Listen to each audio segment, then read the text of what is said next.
Salve, galera! Estamos começando mais um Bola na Sacola, mais um episódio para o YouTube com essa turma maravilhosa.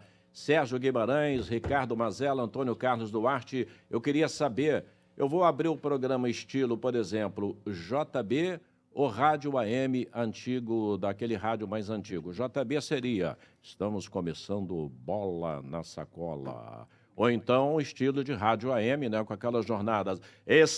Denis Menezes, estamos iniciando o Bola na Sacola. Qual que você prefere, Mazella? Eu prefiro o AM, cara. AM, eu né? prefiro o AM. Muito bom dia, amigos. Isso. Que muito boa tarde, muito boa noite. E você, Duarte? Gosto mais do antigo, do AM. Do AM? O AM. E você, ô Guimarães, do AM? Eu já prefiro os dois. Os AM dois. e FM. Um AM conservador, que era... Uma junção, né? Tá, maravilha. Mas é linguagem, não é o som, não. E tal. Não, mas tudo. Eu tô só fazendo a sonoplastia para dizer que aqui nós temos todas as vinhetas. Fez um programa com o Fernando Mansur, que hoje mora em Floripa, e Foi meu professor. Um dos integrantes da antiga Maldita FM. A rádio saía, a rádio saía do ar meia-noite, né? E tinha um cara que Música de historinha, por favor. O cara disse que ficava ouvindo a FM, mesmo com ela fora do ar. E ele falava, olha, o chiado do FM essa madrugada estava maravilhoso. O cara ficava lá ouvindo. Sensacional. Nosso Sérgio Guimarães tem um convidado especial hoje aqui, muito ligado, conectado com o mundo do futebol, o senador Carlos Portinho, botafoguense. E, enfim, ele é um dos mais brilhantes, né, senadores da República, pelo Rio de Janeiro, e tem assunto aí muito importante, né? Além de coisas aqui que a gente vai tocar também do outro lado, né? Que é o lado do futebol. Sérgio Guimarães, o nosso... Posso falar Zé Encrenca? Pode, né? Claro. Brother, Zé Encrenca. Nosso Zé Encrenca. Sérgio Guimarães, toca a bola com o senador. Maravilha. Lula, Mazella, Antônio Carlos, vou tirar até o óculos, porque esse convidado realmente merece que eu tire o óculos e entregue essa bola. Parece o Steve Wonder com esse óculos. Mas eu não sou cego, tá, Mazella? Eu consigo ainda não é ver. Cego, isso está errado. Então, como é que é mesmo? Deficiente visual. Isso. Você tem que se atualizar nos assuntos. Tá vendo? Eu tô sempre errado aqui, mas eu tô certo em ter a oportunidade de conversar com o meu amigo, com o senador pelo Rio de Janeiro do PL, um cara que está engajado em todos os processos envolvendo a sociedade com esporte, cultura, meio ambiente e, claro, o principal, que o povo gosta, que o povo sente falta e que o povo está meio preocupado também, que é o futebol. O que estaria acontecendo com o nosso futebol? Ele tem experiência em todos os clubes, já esteve engajado quando, no STJD, no Superior Tribunal de Justiça Desportiva, com causas assim absurdas, que muita gente imaginava assim, como é que esse cara vai defender o Jobson, por exemplo? Como é que esse cara vai defender o Dodô em casos de doping? Recentemente esteve engajado para que o estádio do Flamengo saísse ou não saísse, como é que está essa questão? Já foi anunciado que o Flamengo terá um terreno para construir o seu estádio. A questão envolvendo o Botafogo, Textor, as informações de John Textor, da SAF, manipulação de resultados, CPI do futebol. Tudo bem, Carlos Portinho? Faltou algum detalhe para eu fazer a sua apresentação? É um prazer tê-lo conosco aqui no podcast Bola na Sacola. Foi muito bom, Sérgio. Só um reparo. Eu sou flamenguista, fui vice-presidente jurídico do Flamengo, onde tudo começou, mas advoguei na minha trajetória como... Portinho, você virou Portinho, clubes do Rio. Portinho, deixa eu começar, deixa eu interferir. Ô, Sérgio, você encheu a bola do senador, é isso, é aquilo, é papai... E depois te chama o cara de botafoguense, o cara é rubro-negro, cara. Ele tá tentando eu puxar. acho melhor começar de novo. Não, irmão. a torcida do Botafogo... Começar de novo. Peraí, pô. a torcida do Botafogo sabe que o Portinho, ele é botafoguense também, porque ele tá comprando uma briga aí, engarrafada, que tá acontecendo no bastidor, e ele já vai explicar por quê. Mas essa eu admito. Eu esqueci que você era rubro-negro. Pisou na bola, Portinho, é aquele pisou na detalhe bola. de ser desportista, de ser, sabe, flamenguista com botafoguense. Mas ele defende todos os clubes do Rio. Lula, vai dar o pontapé inicial? É que o Vamos deixar o Sérgio, senador agora. o Sérgio me acompanhava desde o STJD. E como eu sempre falei, de terno, eu não tenho clube, nem poderia ter. né? Por isso advoguei para quase todos os grandes clubes do Brasil. Advoguei para o Botafogo indiretamente, no caso do Dodô. Esse um pouco mais simples, no caso do Jobson, um pouco mais complexo. E terminei minha trajetória como advogado esportivo advogando para o Fluminense, com muito carinho, com muitas vitórias também.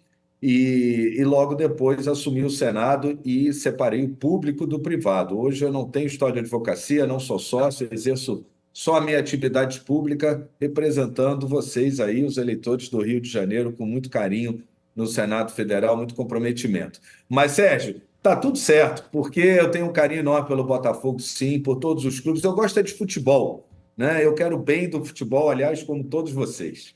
Resposta de político, eu gostei. Claro. Rodou. Me ajudou, me ajudou, Resposta de senador. político, hein? Valeu. Me ajudou, senador. mais Muito ou obrigado, menos- hein, senador? É igual, principalmente narrador, né, de rádio. Você pergunta qual o teu time, o cara fala, eu sou Flamengo, mas eu torço pelo Botafogo, eu torço pela vitória do Vasco, eu torço pela vitória do Fluminense. Sérgio Moraes, antigo narrador, né, já falecido pai do Sérgio Américo, ele dizia, eu sou América. Então, quando o cara quer ficar mesmo em cima do muro no Rio de Janeiro, Isso. ele é torcedor do América, não é? É o Mas ele tem Romário, outro Romário é time, né, América. senador? Romário é América. Você acredita que o Romário é América? Romário. A pergunta, Romário é então, América. para a gente abrir é sobre a CPI, como é que estão os trabalhos. Toca aí. É porque a CPI das apostas esportivas, né, senador? Ela foi criada em abril com o objetivo de investigar, de ajudar a trazer o bastidor sobre o que acontece realmente no futebol. Gostaria que o senhor falasse, né? Vai terminar agora em outubro. Como é que estão as investigações?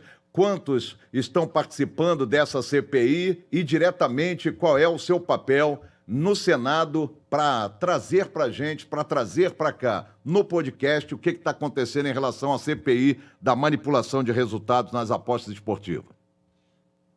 A CPI ela nasce das denúncias do John Textor, né? Mas não só isso. Também em razão dos 109 alertas dados pela empresa contratada pela CBF para monitoramento no ano passado. Esses alertas eram mais partidas da Série B, da Série C, né?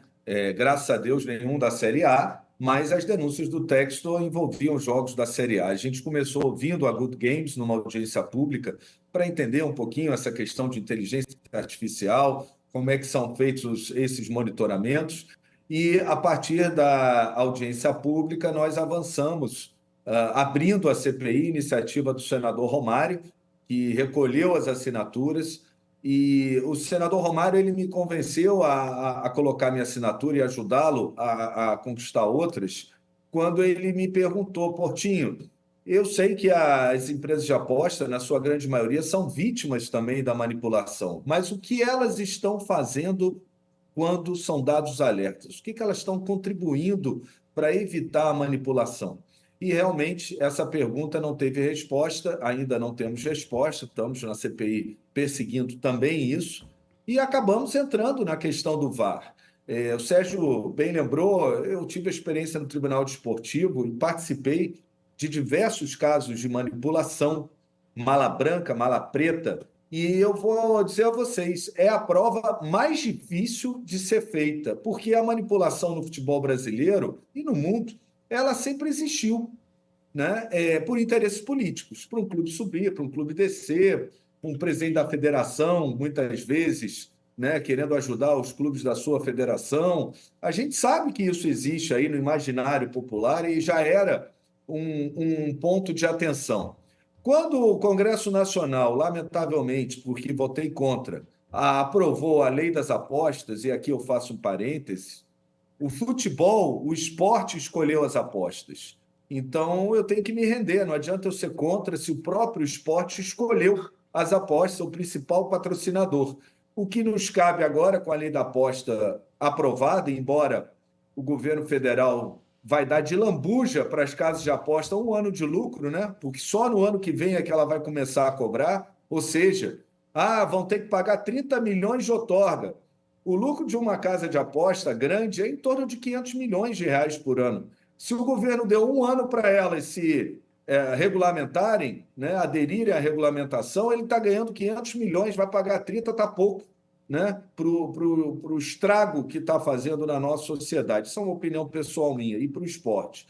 Mas o que a gente tem que fazer é apertar os instrumentos de fiscalização, porque se antes a gente já teve a máfia do apito, casos de manipulação de difícil prova, Sérgio vai se lembrar, teve aquele caso do deixa fazer, lembra que a gente foi para a leitura labial, era o Carlinhos Bala e um zagueiro, agora eu não me lembro se é RB e Fortaleza, alguma coisa assim, e uma prova difícil, em que houve ali, sem dúvida alguma, a gente não conseguiu provar, né? Então, os indícios, atenção, os indícios, e eu disse isso ao Textor, não são provas, são indícios que ele traz, somado à aprovação de uma lei de aposta e ao que a gente desconfiava e se confirmou, que são os parcos instrumentos de fiscalização e uma inércia enorme da CBF, que tem feito mal ao futebol brasileiro, e a CPI ela é construtiva, né? O que a gente espera no final, vocês estão perdendo tempo com isso, já escutei. Lá é do pepino ao foguete, tem tanto assunto realmente, mas esse envolve leis federais, envolve o consumidor,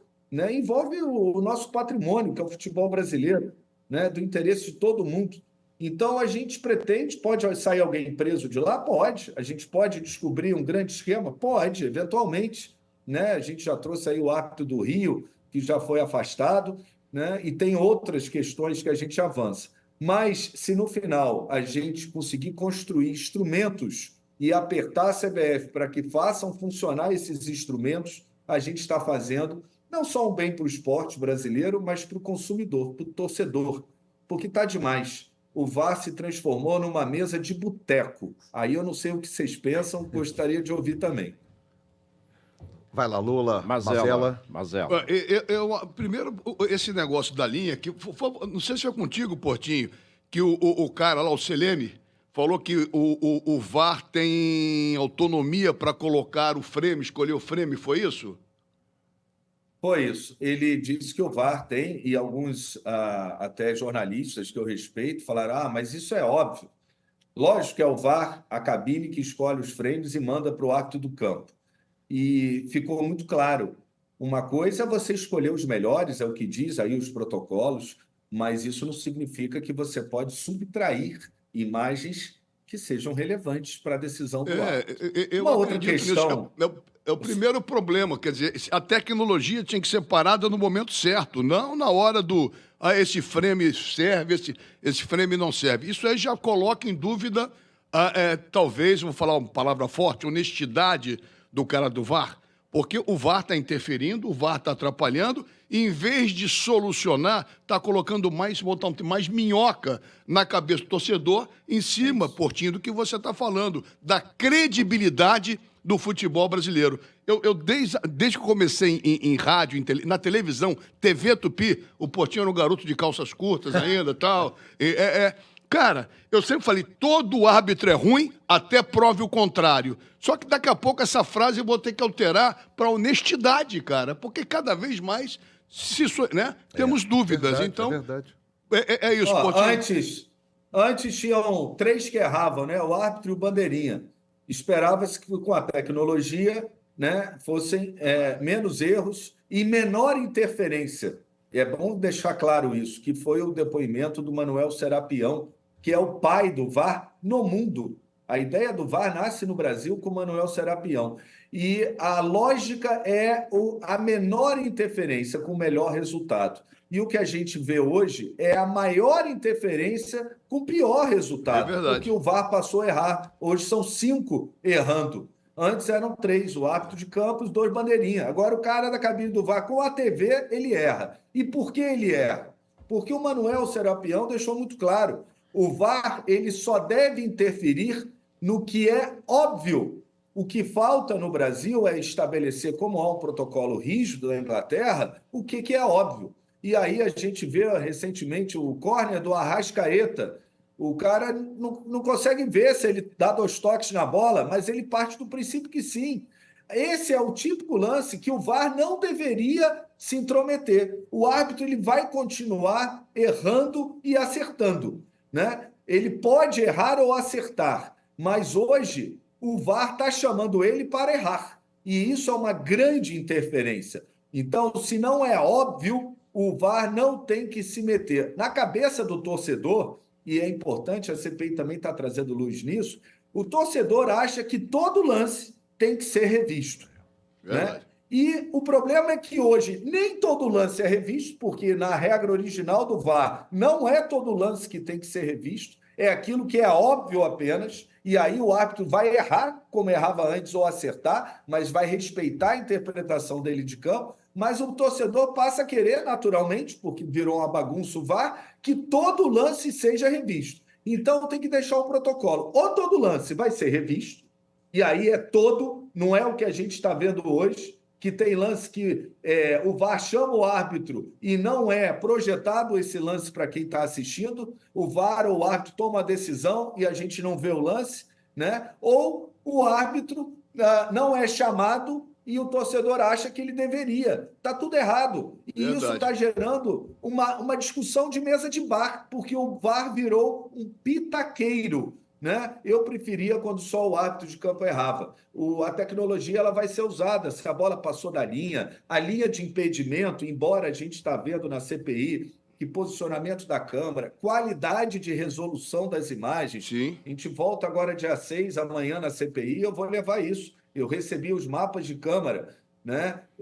A maioria das câmeras do VAR, isso na primeira divisão. Você imagina na segunda, na terceira e na quarta, quando é usado. Né? Não são 4K. Qual é o problema disso? Na hora que você vai aumentar a imagem, que nem você faz no seu computador com o dedo, né, para dar o zoom e ver se o cara tocou na bola, se a linha de impedimento está marcada certa, quando não é 4K, o pixel distorce. E muitas vezes você não consegue identificar por conta da péssima qualidade das câmeras, porque eles usam as câmeras das empresas que estão transmitindo, né? Da Globo, da Cazé TV, quem estiver transmitindo na hora. E você vai pegar aí um jogo, por exemplo, de Série C, eu vi a marcação, o Manuel Serapião levou, de uma linha de impedimento na Série C. Quando ele começou a mostrar, ficou aquele blur, né? Aquele negócio todo ofuscado. Borrado. E o cara dizia, chega a linha para o lado. Eu falava, pelo amor de Deus, desliga a TV, cara. Porque como assim? O cara não tem condição de marcar uma linha. Né? Então, tem a ver com a questão tecnológica do uso dos equipamentos, tem a ver com protocolos que estão faltando, né? Para que sejam só os lances óbvios e a gente não fique recortando fragmentos, e tem a ver com a escolha das imagens, que no caso do Adrielson, uma das imagens, sim, que era fundamental, não foi enviada a campo. Aí muitos dirão, mas ela não iria afetar a decisão do árbitro. Não sei, eu sei que todas as melhores têm que ir a campo, e quando alguma não vai, deixa no nosso inconsciente, no inconsciente popular, que o árbitro pode estar escolhendo e deixando de mandar para campo as melhores. E isso é muito sério. Senador, queria só tirar uma dúvida com o senhor o seguinte, a gente já viu as denúncias que foram feitas pelo Textor, né, em relação à manipulação de resultados, mas ele, recentemente, há mais ou menos uns 15 dias, ele concedeu uma entrevista ao GE, onde ele fala que jogadores do Botafogo estariam também envolvidos nisso. Ele não cita os nomes e ele chegou a dizer que esses jogadores já não fazem mais parte do elenco do Botafogo atual.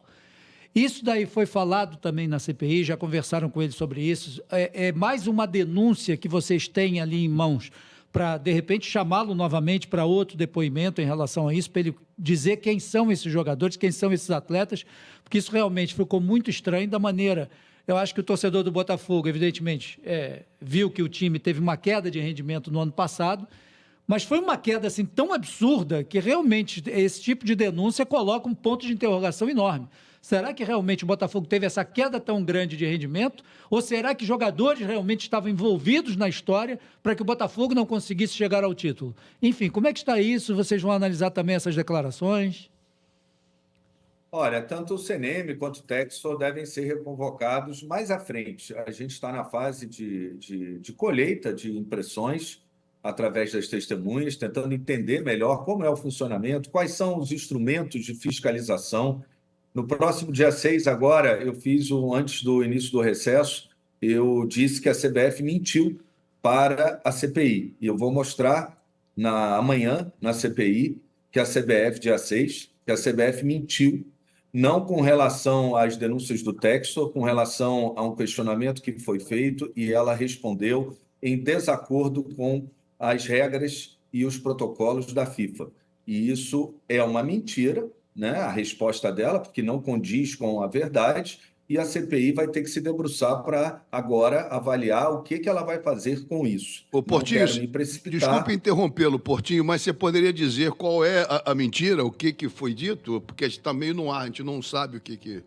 Não, eu quero tratar amanhã na CPI, peço aí essa reserva, Claro. né? Bom, Não tem nada a perfeito. ver com as denúncias do Textor, tem a ver com procedimentos, com protocolos, Ok. né? Que é o que eu estou agora debruçado. Como é que são os protocolos de uso do VAR, né? A gente sabe que, desde que foi implementado, dando spoiler aqui então, a FIFA ela obriga que hajam agentes de controle que recebem essas denúncias, né, chamam agentes de controle de conformidade.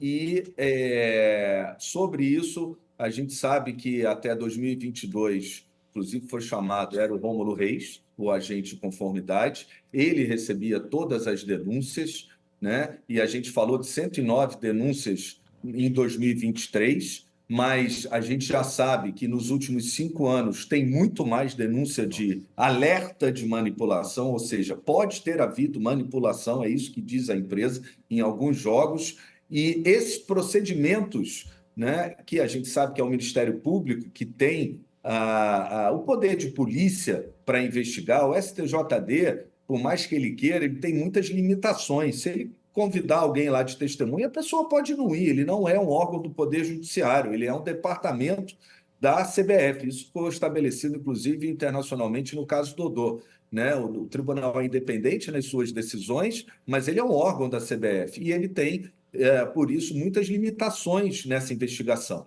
O que a gente já está comprovado é que faltam protocolos, acordos de cooperação entre a CBF, Ministério Público e Polícia Federal, e isso é urgente, né? Porque o que estão sendo feitos com essas denúncias? Ninguém vai botar as claras, vai botar luz sobre isso? Não, elas eram improcedentes, não, a gente abriu aqui um inquérito, e a gente precisa saber tanto o papel do STJD e da CBF, quanto do Ministério Público e da Polícia Federal. Com relação aos atletas, né, há denúncias que recaem sobre outros atletas, isso a gente também já viu, já vazou na imprensa. Eu disse ao Textor, a inteligência artificial é importante, né, mas esse análise de comportamento do atleta, por si só, pode ser um indício pequeno, né? Pequeno. Pode justificar a abertura de investigação? Pode, né? Mas o que a gente viu ouvindo outras empresas, além da Good Game, é que geralmente tem que haver um cruzamento entre apostas e comportamento dos atletas. A análise do comportamento ela é complementar ao cruzamento com as apostas. Quando a gente imagina, e eu até compreendo a CBF, a própria Leila, que foi lá na CPI, diz não precisa fazer nada, está tudo bem. Vocês acham que está tudo bem? Não. Eu acho que não. Claro que né? não. Acho que não fazer nada não é uma opção. Né? Porque a CBF talvez não queira manchar o seu produto. Só que é um tiro no pé, porque quando ela não aperta esses instrumentos de fiscalização, o resultado é danoso ao seu produto. É melhor encarar a negação, o pior sintoma. É melhor encarar isso. Né? Quem diria, aí entrando na pergunta, que o Paquetá, se eu falasse para vocês há 2 anos atrás, que ele estava envolvido em apostas. Vocês iam dizer, Portinho, para. Pô, o cara está lá na Inglaterra, o cara ganha bem, está no maior centro econômico do futebol do mundo, seleção brasileira. Lógico que não. Lógico, essa é a primeira reação, a negação. Né? Só que está aí, ele está investigado, por exemplo. E aí, a partir disso, teve jogador do Santos aqui no Rio, né? Aqui no Brasil, jogador do Vila Nova, que a gente só soube porque o presidente denunciou, cortou na pele. Aí, quando eu vejo hoje ameaças ao Textor de uma multa e uma suspensão nunca antes vista na história da justiça desportiva, nem mesmo para aqueles que se corromperam, foi aplicada, com exceção dos atletas banidos, né? Uma pena sugerida tão alta, a gente está criando um fator de inibição. Será que o presidente do Vila Nova, que cortou na carne, e a gente descobriu, graças a ele, um grande esquema de corrupção, né, que baniu atletas, ele faria isso hoje, depois de ver um colega presidente punido porque partem do princípio que ele tem que provar? Ele não tem que provar nada. Se eu ligar para o Disque Denúncia e disser que aqui na minha rua estão traficando droga, eu não tenho que provar. Eu tenho que fazer a denúncia e quem tem o poder de polícia tem que investigar. É isso que se resume às denúncias do Texto e daí a importância delas. Agora, esses instrumentos de fiscalização, de investigação estão funcionando? A gente vai ficar toda a rodada discutindo numa mesa de bar, como é o VAR hoje, fragmentos, lances, detalhes, existe um protocolo? A gente sabe o que é óbvio? São questões que a CPI vai se debruçar. Vão ser reconvocados. Senador Carlos Portinho, é claro que este trabalho está sendo feito nível Brasil, né, com divisões A, B, C, D, mas porque as casas de apostas estão no mundo todo hoje. Estão na América Latina, Paraguai, Chile, Argentina, Equador. Existe aí algum trabalho também sendo feito em relação, principalmente a países daqui da América, alguma ajuda, alguma informação? A gente teve presente na CPI os representantes do Ministério Público de Goiás, que fizeram um excelente trabalho no caso da manipulação que ocorreu mais recente, né? E eles deixaram claro que, por enquanto, são células que funcionam dentro do Brasil e que elas se movem, né? Que isso é uma outra questão que a CPI vai entrar agora, nessa terceirização de clubes, né? O cara está envolvido lá no Mato Grosso, no ano seguinte ele pega um clube lá da região norte do país e isso vai dificultando naturalmente a investigação e você conseguir pegar, né? Essa questão da terceirização dos clubes, eu acho também que vai ser uma contribuição da CPI para a CBF apertar mais. Ela precisa saber quem são as pessoas que estão arrendando departamentos de futebol, que é uma possibilidade que já vem desde o Clube Empresa lá atrás, desde a Lei Pelé, mas nunca parou para olhar quem são esses personagens. E a gente já viu, a partir do Ministério Público de Goiás, que esses personagens muitas vezes arrendam clubes e vão se movendo no território nacional de acordo com alguns campeonatos. Uma hora está no Mato Grosso, outra hora está em Brasília, outra hora está na região norte. Isso também já é um elemento que veio da CPI no depoimento do... Ainda não sabemos se tem ligação internacional. A Sport Radar diz que o mercado da Ásia é um mercado bastante corrompido e corruptor. Então, ele pode estar agindo, sim, com células aqui, mas as investigações do Ministério Público identificaram, nesse momento, apenas células no Brasil. Senador Carlos Portinho, sobre o estádio do Flamengo, é um assunto também que está todo mundo curioso. Tá reforçando que o senador saber. Não é Botafogo, ele é Flamengo. Reforçando que ele é flamenguista, mas ele é tricolor, ele é vascaíno, ele é botafoguense. Cara que é Flamengo, é Flamengo. Eu sou fluminense, cara. Não, não sou Flamengo, não sou Vasco, não sou Botafogo. Você é fluminense? Sou tricolor de coração. É porque ele chora tanto aqui, entendeu, tantas senador, vezes campeão. E amigo do Mário Bittencourt, o presidente da Libertadores. Gostaria de ser amigo do Mário, mas não temos relações em comum. Mas o senador vai fazer essa ponte, você vai ficar tranquilo, vai passar novamente a conviver com o nosso Mário Bittencourt, que é uma figura doce, uma figura... O Portinho teve a oportunidade de trabalhar durante muitos anos no STJD, foram debates calorosos, importantes, dentro do tribunal, que a gente aqui ficaria um programa inteiro para trazer informações. Mas, Portinho, sobre o estádio do Flamengo, há muita dúvida em relação ao processo que se deu do leilão.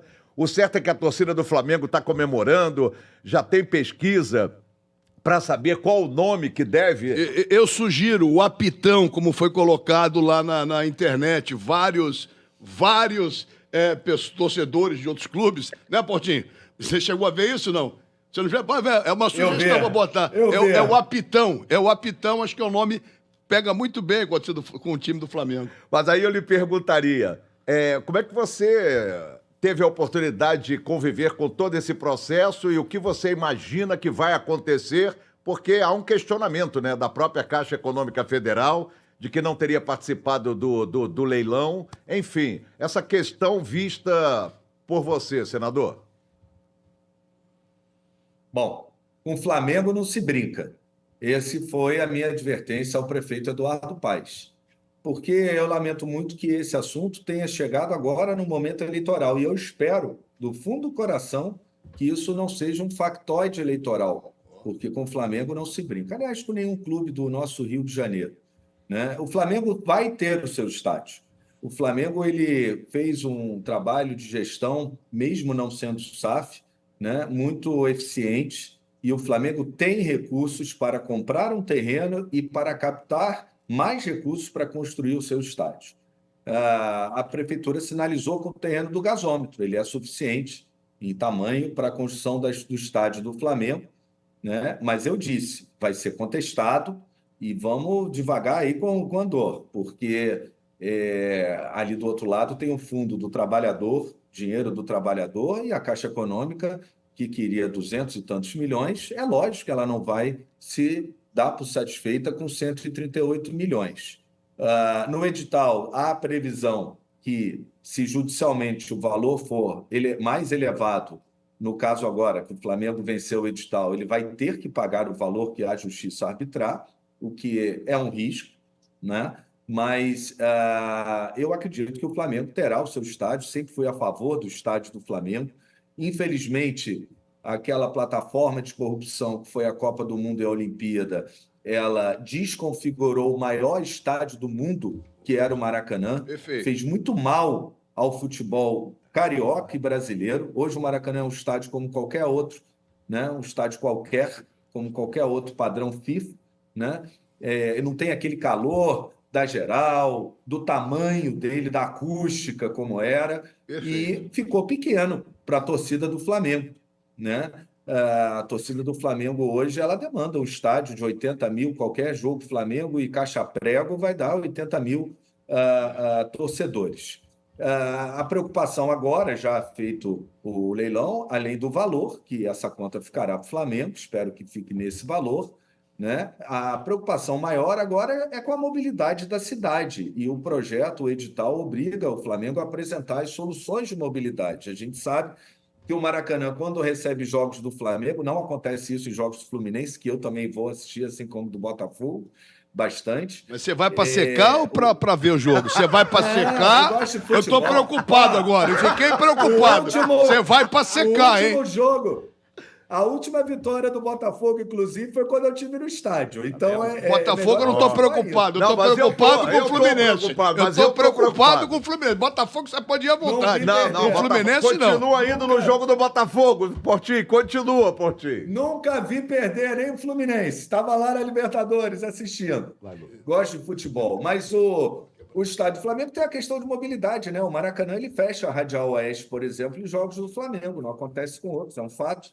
E como é que ficaria ali aquela região que já é o gargalo da cidade, é a garganta, por onde entra tudo ali na Francisco Bical.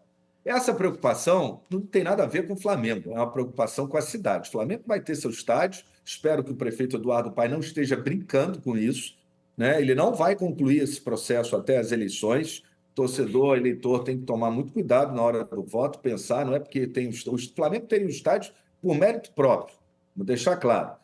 E não é só o Flamengo não, tá? Porque outro dia eu puxei e acredito nisso. O Botafogo, ele tem todo o direito de tirar aquela pista de atletismo. Isso. Nada contra o atletismo, porque já fizeram mal lá nas Olimpíadas, naquela plataforma de corrupção. Acabaram com o Célio de Barros, né? Exato. E o estádio do Botafogo é o único estádio que tem uma pista de atletismo, mas não é usada para atletismo. Teve uma competição desde as Olimpíadas lá. Então, o prefeito Eduardo Paes deveria agora olhar para o Botafogo. Resolver o Flamengo, ótimo, né? Quero nem saber se é eleitoral ou não. Agora tem que ir lá resolver o Botafogo. O Botafogo tem todo direito. Ele tem a concessão do estádio, a função social do estádio é para partidas de futebol, desde quando o Botafogo assumiu. E tem que ser construída uma pista de atletismo que já é o passivo das Olimpíadas, em algum outro lugar acessível, né? Então, eu acho que os clubes eles têm que ter o seu estádio. E tem uma preocupação, essa vai ficar, e é de todos nós, que é com o Maracanã. O Flamengo e o Fluminense, Flamengo tendo o estádio, O Flamengo vai continuar usando o Maracanã, é o que diz a diretoria do Flamengo, né? O Fluminense sozinho, a gente sabe que ele não tem, nenhum clube sozinho tem como gerir aquela despesa que é o Maracanã quando não tem partidas de futebol. E com todas as dificuldades e também de construir ali, de melhorar o entorno, que é um absurdo a gente ter a situação do Museu do Índio, com todo respeito aos índios, né? Mas ali é uma praça de futebol, eles ficam até vulneráveis em dia de partida ali dentro. Qual é a função social daquele prédio que está ali? E qual é a função social do estádio Célio de Barros? Ele vai ser recuperado? Ele vai virar um estacionamento, um prédio, um shopping? O que vai ser? Alguma coisa tem que ser feita ali, né? Para poder gerar movimento, riqueza ali naquela cidade, naquele local da cidade. Né? Então, o estádio do Flamengo no gasômetro vai ter um problema. Só espero que não venham agora querendo reconstruir a perimetral, porque agora com o estádio do gasômetro ela fazia mais sentido. Verdade. Boa colocação, muito bom. Lula, Maravilha, a bola Lula pro presidente. ele vai levar essa bola murcha Não. ou essa bola cheia aqui? Bola cheia, bola cheia. Bola cheia? Então, Bola cheia. manda a bola pro senador. Olha aí. Pô, eu Calma. peço desculpas por ti. Manda a bola pro senador. Pelo Sérgio Guimarães, Manda lá. tá destruindo o estúdio aqui, mas Manda a bola pro desculpe, ele tá excitado Agradeço, ele hoje. nosso O senador. Botafogo voltou à liderança, ele ficou excitado. Ô, senador, eles querem tudo como robô, entendeu? Tudo certinho. verdade, a bola tem que estar aqui certo, bola a faz xícara ao não vivo. pode estar aqui, entendeu? Aqui. Esse podcast é diferente. Passe a partir de agora, senador, a ser o responsável também por fazer parte dessa galeria. Nós estamos iniciando um projeto aqui com o nosso podcast Bola na Sacola. Convide seus amigos, convide o pessoal da CPI. É um espaço aberto, não só para o senador Carlos Portinho, mas para a pessoa Carlos Portinho também e o desportista Carlos Portinho. Rubro-negro, tricolor, vascaíno e botafoguense. Não, ele é rubro-negro. Rubro-negro. Obrigado, Portinho. Muito bom. Portinho, dá uma dura no Seleme. O Seleme era um árbitro nota 5. E como diretor de arbitragem, acho que ele é nota 2. 5 e 2, 7, 3,5, ele é reprovado. Por isso que o futebol Não passa nem na porta. Não passa, exatamente, não pega nem segunda época, vai direto reprovado. É um absurdo que a CBF está fazendo. O futebol do Brasil nem para a Olimpíada se classificou. As categorias de base praticamente não ganham nada. É verdade. Em cima está uma bagunça do cacete. E a arbitragem, independente de VAR, não VAR, sabe, gera dúvida sobre a capacidade desses caras que apitam. Enche a bola de determinados árbitros, talvez por característica física, que não apitam rigorosamente nada, não conseguem correr, truncam um jogo no meio de campo, e tem outras coisas que eu não vou ficar falando aqui, mas, por favor, dê uma dura nessa rapaziada aí, nesse Seleme da vida aí, que, pô, brincadeira, cara. Brincadeira não dá para levar a sério. Estamos esperando a resposta lá do Romário, do Cajuru.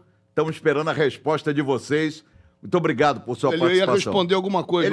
Ele vai responder. Não, eu ia dizer que prejudica a todos, né? A gente, e aí, em parte, porque tive esse exercício antes no STJD de advogar para muitos clubes, a gente tem que deixar o nosso clubismo de lado, né? Para o bem do futebol. O sucesso do Botafogo, do Fluminense, do Vasco, do Flamengo é o sucesso do futebol carioca. E dos outros clubes do Brasil é o sucesso do futebol brasileiro. Hoje, todos são vítimas da falta de mecanismos de controle, de fiscalização e de protocolos rígidos. E o primeiro deles, na minha opinião, a CBF tem que deixar claro, quando o VAR intervém, o que são lances óbvios. Não dá para ser no córner lá do Arrascaeta, que, na minha opinião, ele chuta os dois pés. Ele bateu mal o córner, né? Aquele córner nem ajudou a jogada, atrapalhou, né? E o gol foi anulado. E tantas outras jogadas de pênalti, bola na mão, os protocolos estão muito frouxos. E a CPI, o papel dela é melhorar. Aliás, só para concluir, antes da CPI, só para entender o nosso papel, o Senado deu uma grande contribuição.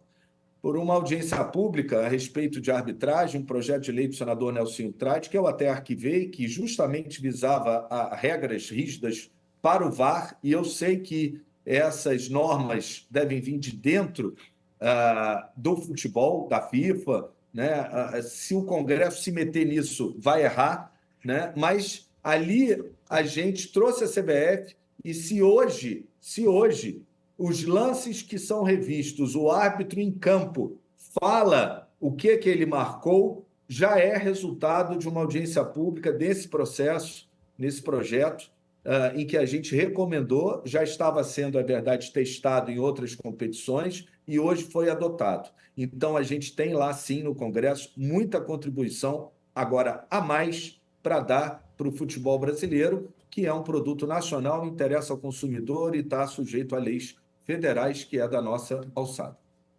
Tá certo. Tá bom? Beleza. Portinho, um forte abraço, amigo. Obrigado, foi mesmo. esclarecedor. Obrigado. Uma boa semana. Saudações tricolores. Saudações alvinegras. Abraço. E rubro-negro. E rubro-negras. Maravilha. Tudo de bom. Maravilha. Agradecendo o Bernardo também, da assessoria de imprensa. Alô, Bernardo. Do senador que proporcionou essa entrevista aqui com o quê? Rubro-negro, né, Mazela? Agora, eu quero questionar aqui. Eu não quero mais trabalhar aqui contigo nem com o Mazela. Não quero mais.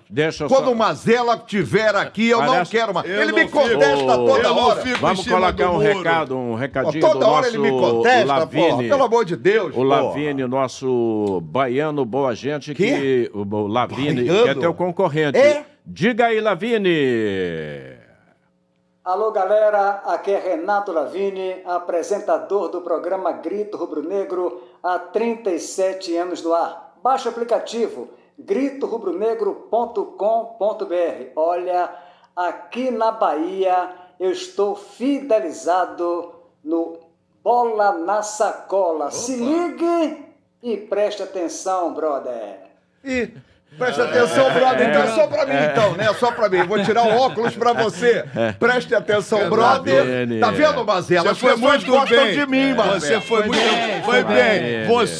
Você acha que é o brother Mas eu número sou mais velho que ele. Eu comecei a ser brother antes dele. O cara tem 36 anos, você tem 35 de idade. Eu não tenho nada, eu tenho 64. O concorrente do Garcia Júnior quebra tudo que copiou do Osmar Santos. Quebra tudo, Osmar. Eu ia quebrar a xícara. Era o Maciel. Maciel.